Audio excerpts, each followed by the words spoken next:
भूत होते हैं या नहीं, इस पे बहस तो बहुत होती है, पर सच झूठ का फैसला अपने आप पर छोड़ती हूँ। तो स्वागत है आपका घोस्ट स्टोरीज इन हिंदी में, जहाँ मैं हूँ आपकी होस्ट विदिशा। और अब से हर महीने के 13 और 28 को आप मुझे सुन पाएंगे एक्सक्लूसिवली ऑन स्पॉटिफाई। आकांक्षा और मैं कॉलेज में पहले ही दिन अच्छे दोस्त बन गए थे। इतनी जल्दी एक दूसरे के साथ घुल मिल जाएंगे, ये कभी भी हम लोगों ने सोचा नहीं था। वो कोलकाता से अनजान थी, इसलिए अनजान शहर में नए से सब कुछ सेटल करने के लिए मैं उसे मदद करने की पूरी कोशिश किया करती थी। यहाँ पे किसी अंकल के एक खाली फ्लैट पे रहने का बंदोबस्त कर दिया था उसके पापा ने। आकांक्षा वहाँ अकेली रहने वाली थी। उस फ्लैट पे बहुत टाइम से कोई ना रहने के कारण ना वहाँ अच्छे से सफाई होती थी और ना ही वहाँ कोई भी सामान था। इसलिए हर रोज़ कोई ना कोई ख़रीदारी करने या तो आकांक्षा खुद निकल पड़ती थी या तो हम दोनों एक साथ शॉपिंग करते रहते थे। एक दिन मैं घर पे बैठी हुई थी जब मुझे सुबह सुबह आकांक्षा का कॉल आया। वो फ़ोन पर बोली, विदिशा जल्दी से मेरे फ्लैट पे आ जा, तुझे कुछ दिखाना है। तुझे दिखाए बिना मुझे चैन नहीं मिल रही। कोई बहाना मत बनाना कि आज तो छुट्टी है, कल आऊँगी कॉलेज के बाद। ये सब बिल्कुल नहीं चलेगा। या तो तू खुद आएगी या फिर मैं आधे घंटे में आती हूँ तुझे पिकअप करने तेरे घर से। मैं उसके ज़िद्दी स्वभाव को अच्छे से जानती थी। बिना कुछ बहस किए मैंने फ़ौरन कहा, हाँ हाँ आ रही हूँ, तुझे कार लेकर आने की ज़रूरत नहीं, थोड़ी देर में पहुँचती हूँ मैं। आकांक्षा के फ्लैट में पहुँचकर डोरबेल बजाते ही वो दरवाज़ा खोलकर मुझे हाथ पकड़ के अंदर लेकर जाने लगी। मैं कुछ सोचूं या समझूं इससे पहले ही वो एक रूम में ले जाकर मेरी तरफ देखकर बोली, सरप्राइज़, अब सामने देखकर बता कैसा है ये। मैं सामने की तरफ नज़रें घुमाकर देखी तो मुझे एक बड़ी सी कुर्सी दिखी, पर वो कुछ पुराना टाइप का लग रहा था और थोड़ी फेडेड कलर का कवर भी था उसके ऊपर। मैंने आकांक्षा को कहा, ये क्या है? इसे किस भंगार से उठा लाई है? कमाल है यार, ख़रीदने से पहले सोच तो लिया कर। इसको कभी रीसेल भी नहीं कर पाएगी यार, कर दी ना पैसा बर्बाद। वो मुझे बीच में ही रोक कर बोली, अरे चिल चिल, ये मैंने ख़रीदी नहीं, पर हाँ ख़रीदने की कोशिश ज़रूर की थी, पर वो एजेड अंकल माने ही नहीं। तुझे वो नॉर्थ का एंटीक शॉप वाला एरिया पता है? वहीं पे एक दुकान है, फॉरगॉटन ट्रेजर्स। कल उस दुकान के बाहर घूमते हुए मुझे ये दिखी। बाहर यूं ही रखा हुआ था, पर पहली ही नज़र में इतना अट्रैक्टिव लगा मुझे कि मैं इसका प्राइस पूछने शॉपकीपर जो एजड अंकल थे उनके पास पहुंच गई। पर वो किसी भी कीमत पे ये बेचना नहीं चाहते थे और ऊपर से उन्होंने मुझे वहाँ से भगा दिया। मुझे बहुत गुस्सा आया, सोचा तुझे भी बताऊं। पर फिर रात को मैंने एक प्लान बनाया कि क्यों ना मैं उसे चुरा कर ले आऊं। रात के अंधेरे में किसी को पता भी नहीं चलेगा। और उस अंकल का भी कहना था कि वो चेयर हमेशा ही ऐसे दुकान के बाहर पड़ी हुई रहती है, तो मैं उसे लेकर आ गई। इतना कहकर आकांक्षा मेरी तरफ खुशी से देखने लगी। मैं ये सब सुनकर बहुत हैरान हो गई थी, क्योंकि जिस आकांक्षा को मैं जानती हूँ वो चोरी का सोच भी नहीं सकती, पर वो ज़िद्दी ज़रूर है। कुछ भी करने या पाने का ठान लेती है तो वो उसे करके ही मानती है। शायद इसी कारण से वो उस चेयर को उठा लाई होगी।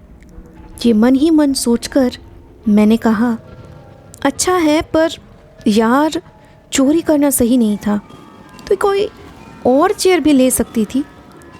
इसमें ऐसा खासियत तो कुछ दिख नहीं रहा मुझे कि तो इसे चोरी करके उठा लाई है। आकांक्षा एक बच्चे की तरह खुशी से मुझे चेयर की तरफ ले जाकर बोली, पहले तो अच्छे से देख तो, इसमें बैठकर भी बड़ा सुकून मिल रहा है, एक बार बैठ प्लीज़। ये कहकर उसने मुझे उस कुर्सी पे बिठा दिया। मैं उस पे बैठते ही हंसकर बोली, ओए ये क्या उठा लाई है? इसमें तो अजीब सी आवाज़ आ रही है बैठने पर ही। हट, मुझे नहीं बैठनी। मेरी बातों से आकांक्षा शायद थोड़ी हर्ट हुई, पर मैं हमेशा मुंह पे सच बोलती थी। ये उसे भी पता था, इसलिए वो भी कभी नाराज़ नहीं होती थी। इसके बाद उस दिन शाम तक मैं उसके घर के सजावट पे उसकी मदद करती रही, पर पूरे टाइम मैंने एक अलग सा बदलाव नोटिस की आकांक्षा में। वो हर बार किसी न किसी बहाने से उस कुर्सी पे जाकर बीच बीच में बैठती जा रही थी और वक्त बेवक्त बस उस कुर्सी की तारीफ़ किए जा रही थी, जैसे कि उसका सेंटर ऑफ अट्रैक्शन अब हर पल बस वो कुर्सी थी। बाकी चीज़ों और मेरी बातों पे उसका कोई ध्यान ही नहीं था। अगले दिन से जब भी वो कॉलेज में मेरे साथ अकेले टाइम स्पेंड करती थी, तब भी बस उस कुर्सी पे बैठने की वजह से उसके मन में जो सुकून महसूस होता है वो मुझे बोला करती थी। यहाँ तक कि क्लासेस ख़त्म होते ही वो अपने घर वापस जाने के लिए पागल से होने लगती थी। मुझे कुछ भी समझ नहीं आ रहा था कि आखिर हो क्या रहा है ये सब। जो लड़की दोस्तों के साथ अपना टाइम स्पेंड करने में, शॉपिंग करने में और लाइब्रेरी में रहना सबसे ज़्यादा पसंद करती थी, वो दिन ब दिन बदल कैसी रही थी। उसकी तबीयत में भी मैंने चेंजेस देखे। आँखों के नीचे डार्क सर्कल्स और शक्ल की वो रौनक गायब हो गई थी आकांक्षा की। कोई भी उसे देखकर ऐसा सोच सकता था जैसे कि उसे कोई बहुत बड़ी बीमारी हुई है। वो थकी थकी सी रहने लगी थी, बोलना भी बंद कर चुकी थी। देखते ही देखते मेरी सबसे प्यारी हंसमुख सहेली 1 महीने के अंदर बहुत बूढ़ी सी दिखने लगी थी। एक दिन कॉलेज के बाद गुस्से में आकर मैंने उससे कहा, ये सब क्या हो रहा है? तुझे आखिर हुआ क्या है? क्यों इतना वियर्ड बिहेव कर रही है? मुझसे कोई प्रॉब्लम है तो बता दे, या फिर जो भी कुछ चल रहा है तेरे मन में वो बता दे, पर अपनी तबीयत के साथ ऐसे खिलवाड़ मैं तुझे नहीं करने दूंगी।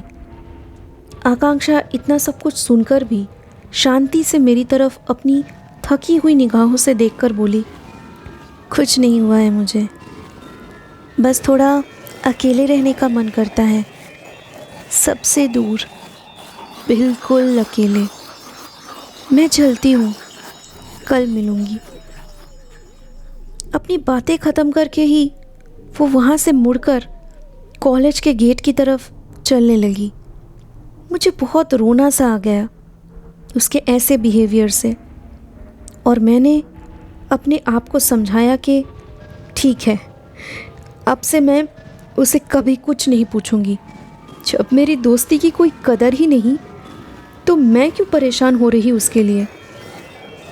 इसके बाद से 3-4 दिन यूं ही गुजर गए। आकांक्षा को दूर से देखकर भी मैं उसे अवॉइड करने लगी थी, पर मेरे दिल में कहीं ना कहीं एक उम्मीद सी थी कि वो मेरे पास आकर ज़रूर बात करेगी, लेकिन ऐसा कुछ भी नहीं हुआ। उसकी तबीयत और बिगड़ते हुए साफ साफ दिख रहे थे। बिखरे हुए बाल, कपड़े भी रिपीटेडली सेम पहन कर आना, पूरे दिन किसी से बात न करना, खाना नहीं खाना, लेक्चर्स पे ध्यान न रखना, ये सब कुछ मैं नोटिस करती रही। उसके लिए मेरे मन में जो फ़िक्र थी वो मैं उसे बताना भी ज़रूरी नहीं समझ रही थी। पर फिर एक सुबह मुझे एक ऐसी खबर मिली जिससे मेरे पैरों तले ज़मीन खिसक गई। मैं कॉलेज के लिए रेडी हो रही थी और सोच रही थी कि आज चाहे कुछ भी हो जाए, मुझे एक बार फिर से आकांक्षा को समझाना होगा। इस बार प्यार से पूछूंगी तो वो पक्का मेरी बात समझेगी। कि तभी मेरी माँ भागते हुए मेरे रूम पे आकर बोली, बेटा, लैंडलाइन पे तेरे लिए कॉल था। आकांक्षा की माँ का कॉल था। वो बोली कि तू अभी के अभी उनको अपने मोबाइल से कॉल कर, उनकी बेटी हॉस्पिटल में है, उसका एक्सीडेंट हुआ है। ये सुनते ही मुझे चक्कर सा आने लगा, पर अगले ही पल खुद को संभाल कर मैंने आंटी जी को कॉल किया और उसके बाद मैं हॉस्पिटल पे पहुंच गई। पर मेरे पहुंचने पे ही एक और बुरी खबर मिली मुझे। आकांक्षा कोमा में चली गई थी। मुझे कुछ समझ नहीं आ रहा था कि आखिर ये सब क्या से क्या हो गया। मैं आंटी के पास जाकर उनका हाथ पकड़कर बोली, आंटी जी, ये सब क्या हो गया? कैसे हुआ? आखिर हुआ क्या था? आंटी मेरी बातों से फूट फूट कर रोने लगी और बोली, क्या बताऊँ बेटा, कल रात रोज़ की तरह डिनर के बाद आकांक्षा का कॉल आया था। उसके पापा बिज़नेस के सिलसिले में 2 महीने से घर पर नहीं है, इसलिए आकांक्षा हालचाल पूछने के लिए उसी टाइम मुझे कॉल किया करती है। पता नहीं पिछले कुछ हफ्तों से मेरी बच्ची कुछ अलग सा बर्ताव कर रही थी। उसकी बातें भी मेरी समझ से बाहर थी, पर कल रात अचानक बोल उठी कि उसको अपने आप से नफ़रत सी हो रही है। मैंने उसको कारण पूछा तो वो मुझे कहने लगी कि माँ, मैंने बहुत गलतियाँ की हैं, मैं खुद से नज़रें नहीं मिला पा रही, अंदर से बहुत गिल्ट फील हो रहा। आपको और पापा को मैंने कभी बताया नहीं, पर 5 साल पहले मैंने एक बहुत बड़ी गलती की थी। हमारे माली काका के बेटे अनूप तो आपको याद होगा ना, वही जो पढ़ाई में बहुत होशियार था और मुझे कभी कभी पढ़ाई में मदद कर दिया करता था। मैंने उससे बस टाइम पास करने का सोचकर उसके साथ झूठे प्यार का नाटक किया था, पर जब वो मुझे लेकर कुछ ज़्यादा ही सीरियस हो गया और हमारे एक साथ रहने का फ्यूचर प्लान्स बताने लगा, तो मैंने उसको सारी सच्चाई बता दी। वो टूट सा गया था, पर फिर भी मेरे पास अपने प्यार के लिए भीख मांगता रहा, गिड़गिड़ाता रहा कि मैं उसे एक मौका देकर देखूं। वो पक्का आगे मेरे लायक बनकर दिखाएगा। फिर मैंने उसकी एक ना सुनी, उल्टा मैंने गुस्से में आकर उसकी औकात और गरीबी के बारे में ताने मारे। मुझे लगा उससे पल्ला झाड़ने का यही एक तरीका बचा है, लेकिन अगली सुबह उसके सुसाइड करने की खबर मिली। तब तो मुझे इस बात का कोई एहसास भी नहीं हुआ कि मैं उसकी मौत की वजह हूँ। मैंने माली काका के बुढ़ापे के एकमात्र सहारे को उनसे छीन लिया था, पर आज ऐसा लग रहा कि मैं पापी हूँ। मैंने उस बेचारे के सपने तोड़ दिए। मुझे कोई हक नहीं था कि मैं उसके जज्बात के साथ खेलूं। मुझे भी ज़िंदा रहने का कोई हक नहीं है माँ, कोई हक नहीं है। इतना बोलकर ही आकांक्षा ने अपना कॉल काट दिया। उसके बाद मैंने उसे 2 बार और कॉल किया, पर उसने कॉल नहीं उठाया। थोड़ी देर बाद मुझे अपार्टमेंट के सिक्योरिटी गार्ड का कॉल आया। आकांक्षा अपने फ्लैट के बालकनी से नीचे गिर गई है। वो लोग एम्बुलेंस को बुला चुके हैं। मैं कुछ समझ नहीं पा रही बेटा कि आखिर मेरी बेटी ने जान देने का इतना बड़ा फैसला कर कैसे लिया। मेरी बेटी इतनी कमज़ोर कभी नहीं थी। उसकी आवाज़ में जो दर्द था वो मैंने महसूस की थी कॉल पे, पर मेरी आकांक्षा कभी भी टूटकर बिखरने वालों में से नहीं थी। आखिर मेरी बेटी में इतना बदलाव आया कहाँ से? आंटी का किया हुआ वो आखिरी सवाल मेरे दिलो दिमाग में छप सी गई थी। उसके बाद से हर दिन हर पल 1 हफ्ते तक मैं बस सोचती रह गई कि आखिर ये सब की जड़ क्या हो सकती है, कहाँ से शुरू हुआ था ये सब। कौन सी ऐसी बात है जो मैंने इग्नोर कर दी थी, पर वही आकांक्षा की जान की दुश्मन बन गई थी। और आखिर में मुझे अपने सवालों का जवाब मिल गया। ये सब शायद उसी कुर्सी की वजह से हुई है, क्योंकि उसी कुर्सी के लाने के बाद से ये सारी घटनाएं घट रही थी। आकांक्षा का उस कुर्सी के प्रति पहले ही दिन में इतना लगाव, पहली नज़र में उसको देखकर चोरी तक करने का फ़ैसला, ये सब कुछ का कोई ना कोई कनेक्शन ज़रूर था इन सब घटनाओं के पीछे। मुझे अपने सहेली के लिए वो सब जानना ही होगा। यही ठानकर मैंने उसके फ्लैट पे जाने का फ़ैसला कर लिया।